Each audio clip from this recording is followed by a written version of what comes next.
Hey there, my name is Josh. You're watching Talk to Me, a Prowl radio interview segment. Today I'm here with Kelsie Herzog from the Yellow Button. Kelsie makes social media content about music on platforms like TikTok, Instagram, and YouTube, but she also builds and curates Spotify playlists on her Patreon.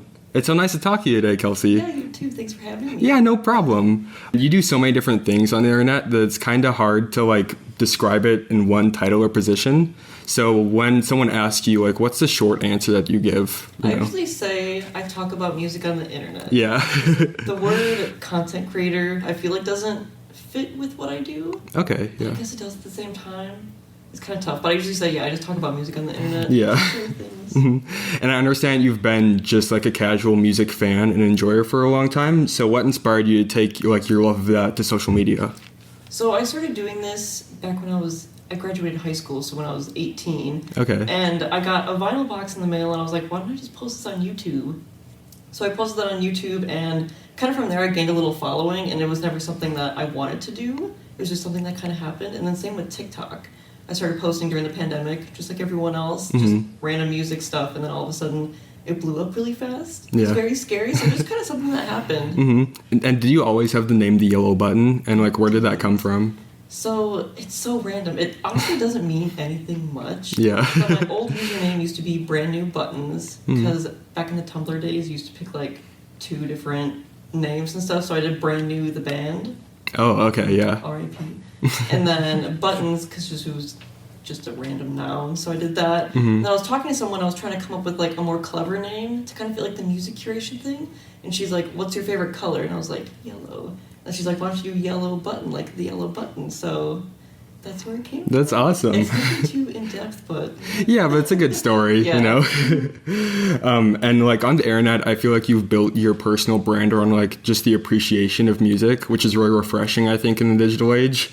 So do you have any formative or maybe childhood memories with music that kind of inspired you to do what you do today?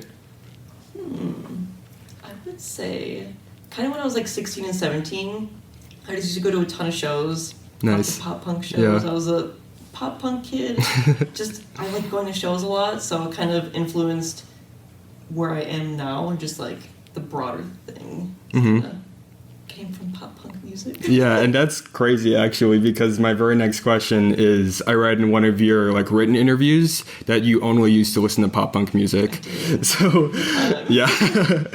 Are there any albums or artists or maybe just genres that inspired you to kind of broaden your horizons a little bit? I think I kind of started going into slowcore. Okay. Once I started getting out of my pop punk emo phase. Yeah. I was just getting into Duster. I mean, Duster is really popular now. Alex G, not really slowcore, but kind of. Yeah. Horse Jumper of Love, just lots of nice acoustic artists compared to just sad pop punk kids. And And you have created content about so many different genres. You have, as you said, you kind of focus on maybe Midwest emo and slowcore. But do you feel there are any genres that you haven't maybe explored as much as you'd like to? I think so. Yeah. There's one kind of hyper pop. Okay. So random. Oh my god, why are you laughing? Don't laugh at me. I did a radio show last semester all about hyperpop. Oh, really? And yeah, it was kind of my niche for a good 6 months. Yeah. Yeah, that one's a little intimidating because I feel it's kind of a younger generation genre, in my opinion. Yeah. And when I look at it, I'm like, I feel too old to listen to this. Yeah. I'm only 26, but I'm like, it's kind of intimidating. I don't know where to start. So Yeah. That's an interesting perspective on it. I can definitely see how that would be. Because I grew up with it during the pandemic when I was only 17 or 18. One thing that you posted about recently I was really surprised about was your UK rap playlist. Oh, really? Which I guess I just didn't see it coming. Yeah. But you said it was inspired by watching Love Island and stuff. Yes. That playlist was really good. I really enjoyed it. Yeah. Thanks. Yeah, I've been on a huge Love Island kick lately, and they just play some really good rap. That's UK-based rap, so I was like, that's pretty good. And it just reminds me of the show, and it's just very chill. Yeah. Very summer-esque. I don't think I could listen to it in the fall. Yeah, I see summer that. for sure. And you've documented your experience hosting college radio shows on TikTok before. Yeah. What are some of the biggest aspects of that, the most rewarding aspects of hosting shows? I would say just having people getting to listen to my music taste. Yeah. I think is kind of cool because you don't really get the opportunity to share that, and a lot of people listen to college radio, so it's everyone can hear my music taste. So it's kind of cool. Yeah. I think, yeah. How'd you get into the whole college radio thing? I just emailed the music director and I was like, nice. hey, I'm not in college, but can I volunteer? And they're like, sure, you can come in and do. My first shift was 10 p.m. to 12 a.m. Oh, okay, yeah. It was terrifying. The place was haunted. Yeah. And oh, like actually haunted? yes. Oh, okay. The first day, the manager's like, yeah, just to let you know, this place is haunted, and we see people in like this corner, and someone saw someone over there. I'm like, okay, I really don't want to anymore. And it was terrifying, but then I kind of switched to like an afternoon shift, so a lot more people were listening rather than 12 a.m. at night. Yeah. It was nice, yeah. Yeah, and you still do like online radio? I do. Yeah. It's not through college, it's just called AMP. Oh, okay, So, like the app? Yeah. Okay, yeah, that's sick. Do you go out your way to discover new music when like trying to play stuff for college radio, or do you kind of keep it like what you're used to? Yeah. So I did kind of a mix of both. I Okay. would kind of just go through the stacks in the station and be like, oh, let me do this, and just pick random CDs that I had no idea what they were. Yeah. And it was really cool because I didn't know half the bands, and a lot of them weren't on Spotify. Oh, okay, Which is yeah. kind of interesting just because they're so old. Yeah. So they only had CDs at the time, like the 80s and 90s, but yeah, a lot of, I'd say like half discovering, half kind of picking up my favorites. Speaking of cool things you've done recently, you hosted an audio tree session with folk artist Odie Lee. Talk about what that experience was like and like what it was like for your career. Yeah, it was very scary. Yeah. I still don't think it's sank in what I did there. It's crazy because I used to watch Audio Tree growing up all the time, and I just had the director reach out to me one day. He's like, hey, do you want to come in and tour? I'm like, sure. And he's like, hey, do you want to host a session? I'm like, I don't know, I'm scared. It was really scary, but going in there, it was definitely intimidating, but really cool. Yeah. Just like getting to see all the back end side of things with all the big cameras and big lights. It's like, oh my god, this is so cool, but also scary. Yeah. But also cool at the same time. So I watched the session the other day, and I could almost kind of hear like the college radio voice Really? come out a little bit. Yeah. Because they only do like one take. Oh, The really? whole thing, Okay. yeah, so the whole Wow, thing that is was scary. one take. Yeah. I definitely messed up a few times, but it was my first time. Yeah. A little scary, but not too bad. Is that something you'd like to do again, like with Audio Tree or maybe like another platform even? Or I would definitely do Audio Tree again. okay, yeah. I don't know when, but I'm definitely going to go back there and do another one. Awesome. Yeah. One of your specialties, as we kind of talked earlier about it, is like making customized playlists. And you have some like very niche ones I thought were really interesting, like the Club Penguin Pizza Parlor one, which is Yeah. all like jazz. Where did those ideas come from, and how do you like visualize them onto Spotify? Yeah. It's so random at times because a lot of the playlists I make are actually music and songs that I would listen to. Okay. And I don't know where the niche titles came from. I just kind of one day was like, oh, this sounds kind of fun. So I did that. Yeah. And then I kind of just went on from there. And I guess a lot of it is just based on my personal taste and then what else I think people would like based around that. So a lot of them are really long playlists too. They just kind of build over time. Yeah. And yeah. So you're like constantly adding to them even when like they're posted and everything? I'd say so, yeah. Okay, that's Sometimes awesome. Just deleting old songs, adding new ones and stuff like Yeah. that too. Do you have like a personal favorite playlist you ever made? Or Oh, that's tough. I have so many. I do really like Airy Mountain Village because that one's just like a lot of peaceful ambient music, lots of outdoor noises, birds, yeah. crickets and stuff like that. Is there like one playlist that's like way more popular than the others, like that just kind of like blew up out of nowhere? Or Yes. yeah. I have this one playlist that I made. I don't listen to it because it's so sad. Okay. I think it's, I don't know the name of it. Something like music to listen to when you're sad. Okay, Something super yeah. generic. It's a very old playlist, but I made a TikTok about it, and it blew up overnight again, and it just has, I think, almost 8,000 or 9,000 likes. Oh wow. And I Okay. can't listen to it because the music It's too sad. is too sad. Yeah. Like Mount Erie, the Antlers. Oh, okay, Smith, yeah. Smith, just like sad music. Yeah. And I don't like it, but it's a popular playlist, so I guess some people like it. Yeah. Can you like give any like maybe like exclusives into new playlists that are coming out soon, or like new ideas? Or I don't know if I have any at the moment. okay. Yeah. It's kind of hard. I feel like sometimes I have to be in the right mood to make a new playlist. I don't make too many, but when I do, I feel like, yeah, I don't know. Yeah, they just kind of come naturally. Yeah, Or yeah, that's awesome. Yeah. I feel like that's like a good way to do it, not forcing anything. Another piece of content you made a while back actually, so it's kind of a deep find, but that really resonated with me was your video about going to concerts alone, which I feel like resonated with a lot of other people too. Oh, yeah. As concert etiquette changes and evolves, which you even talked about in that video, which was like at least a year ago now.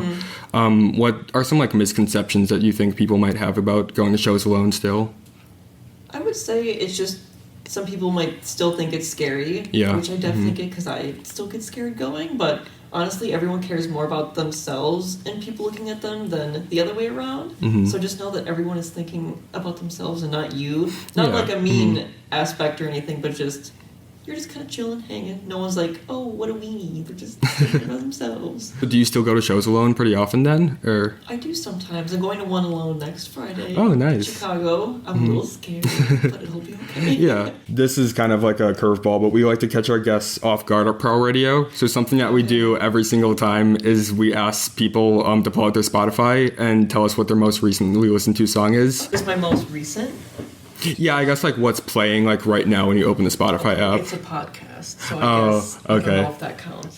Do we want the podcast name? Okay. Yeah. It's Tiny Meat Gang. Oh, nice. Okay. Yeah.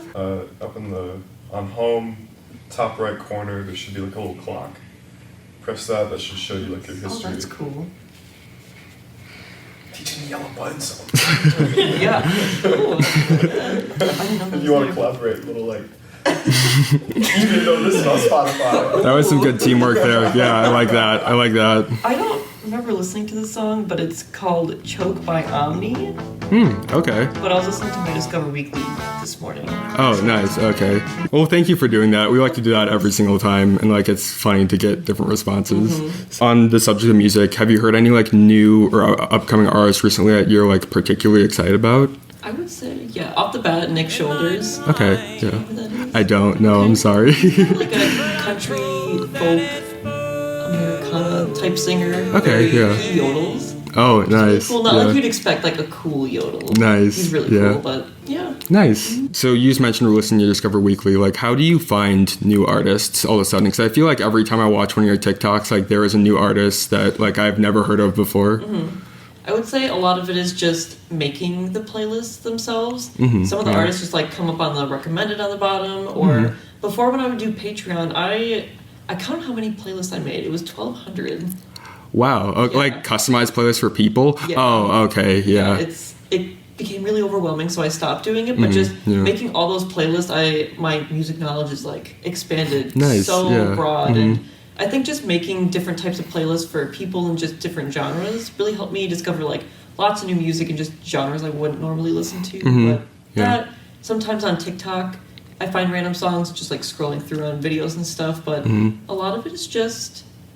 Yeah, I'd say the Spotify recommended at the bottom is really good. Yeah. Or just also looking at the fans also like tab on Spotify is really good. Or, yeah, I know, those are the big ones that I do. And I also get a lot of the song submissions. Because I have a submission form, so I get a pretty good amount of good artists in there too. We're in Milwaukee right now, and the DIY scenes in cities like Milwaukee and Madison and all around the Midwest have really been getting like some national attention recently. I guess like as a music creator, what is your hope for the future of these scenes? I would say, I mean, kind of like what Wisconsin's doing right now is just blowing up. It happened probably within the last year. Like I had Mway. Do you know them? Oh, excuse me, who are you? Yeah, I learned about them through your Best of video last year. So they actually reached out to me probably a year and a half ago, and they were super small. I had no idea they existed. They weren't really known in Wisconsin. They're like, hey, we want to show you our music, da-da-da. And then they showed me that, and then I took pictures with them, and now they toured like the whole East Coast. They're doing all these huge shows in Wisconsin. It's just like crazy. So I guess just kind of doing what they're doing now, just blowing up, making a word for Wisconsin. It's not that bad. There's a lot of good music here. Yeah, do you have any like local favorites? Or Definitely Emily and Tiny Voices. Oh, nice, I like them too. Diet Light's good. Bug Moment's good. A lot of the ones that a lot of people know. But. Yeah, no, the scene's like really becoming something special right now, and it's cool to be like a part of it somehow. Speaking of advice, do you have like any advice for people who want to do something similar to what you do and create like music related content on the internet? I would say just do it. If it happens, it happens. It's a lot of fun. A lot of it was just me posting random stuff all the time. Yeah. A lot of people didn't see it at first, but it honestly just happens. Like the TikTok algorithm is crazy. It's definitely a lot different than it was when I started, but it just happens. So I think just doing it, have fun with it. Don't be taking it too seriously. I think a lot of people do that nowadays. It's just taking themselves too seriously, but that's kind of when you lose the fun in everything. Yeah. So just hang. Release some fun videos and stuff like that, but Yeah. Is there like a specific video of yours that like hit the algorithm and like blew you up overnight, or did it all just kind of like snowball? Yes, it was a video I posted of. I used to do this thing called band recommendations of the day, and I did one for like slowcore and dream pop, and both of those blew up overnight. Like I remember I was at 6,000 followers on TikTok, and then overnight I went to 50,000. Oh wow. Okay. It was yeah. extremely overwhelming. I didn't know how to handle it. It was scary, exciting, but I'm here now. Yeah. It's all good. My final question is, what is the future of the Yellow Button, and what does it look like? Like any big plans for the future, or? I don't know. I feel like I'm chilling right now. I feel like I'm doing good right now. I think the audio tree thing was really fun, so maybe kind of go back to audio tree. I have my radio show now, which is a lot of fun. It's something I can do by myself, but yeah, I'm pretty happy where I am. Yeah, that's awesome. Yeah. Well, we're so lucky to have you today, and thank you so much for coming on. Like, it really means a lot. You can find Kelsie at The Yellow Button on all socials, as well as our socials at Prowl Radio. This has been Talk to Me. Thank you, and have a good day.